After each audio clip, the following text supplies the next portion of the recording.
All right. Well, right now it is time for our Way Black History Fact. And today's Way Black History Fact comes from NPS.gov. That is the National Park Service. This is the history of segregation in the United States and how it extended into the oceans. All right, so I'll share. We all love spending a warm day on a beautiful beach. However, there was a time when public beaches were not open to all to enjoy. Public beaches, like many other public facilities such as schools, swimming pools, theaters, and restaurants, were segregated. The segregation came in the form of local and state laws as well as understood social norms. Collectively, these laws and social norms were known as Jim Crow. In many places along the Gulf Coast, the request by African Americans for access to public beaches often fell on deaf ears. Without access to public beaches, many were denied the joy and safety of swimming and playing at public beaches. Many black children drowned as they swam in unsafe and unsupervised bodies of water. In areas where African Americans were allowed to access public beaches, most were in very remote, polluted, and hazardous areas. A rare exception to this was the eastern end of Perdido Key, which is preserved by the National Seashore today as Johnson Beach. Similar to peaceful protests at restaurants known as sit-ins, Dr. Gilbert Mason Sr. led a series of protests against segregated beaches called wade-ins. He believed all Americans should have equal access to public beaches, maintained with taxpayer dollars. For these wade-in protests, Mason and his followers would wade into the Gulf waters of Biloxi, Mississippi beaches. Those peaceful protesters were met in many cases with violence from white rioters, and many were also arrested. The Justice Department finally won a lengthy battle over these segregated beaches in Mississippi in 1968. The hard-fought battle resulted in public beaches being open to all, regardless of color. Wade-in style protests like the ones in Mississippi occurred in other parts of the country as well.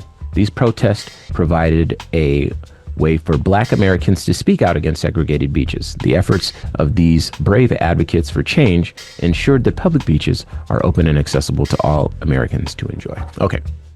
Now I'm going to shift gears here because that seems like a neat little story, happy ending or whatever, but I want to give, you a little bit more insight. So I'm going to share a bit. This is from The Guardian. Okay.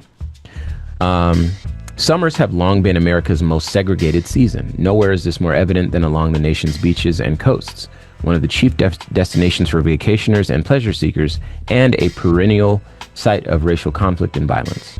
The infamous 1919 Chicago race riot, which lasted 7 days and claimed 38 lives, began on the shores of Lake Michigan, when white youth gang members stoned to death a black teenager named Eugene Williams after he had accidentally drifted across a color line in the water.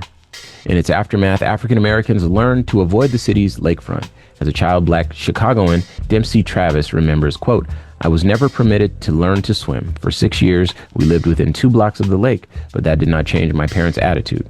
To Dad and Mama, the blue lake always had a tinge of red from the blood of the young black boy," unquote. In the decades that followed, local governments across the U.S. enacted a host of policies and practices designed to segregate places of outdoor leisure by race and effectively exclude people of color from public beaches. In the South, those methods were quite explicit. Coastal cities such as Norfolk, Virginia, Charleston, South Carolina, and Miami, Florida prohibited African Americans from stepping foot on any of their public beaches and for years ignored blacks' demands for public beaches of their own. Whites' indifference to the health and humanity of black communities often had deadly consequences.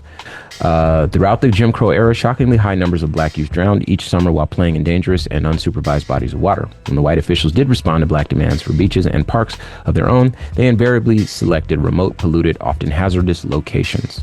In Washington, D.C., officials designated Buzzard Point, a former dumping ground located downstream from a sewage plant, as a suitable location.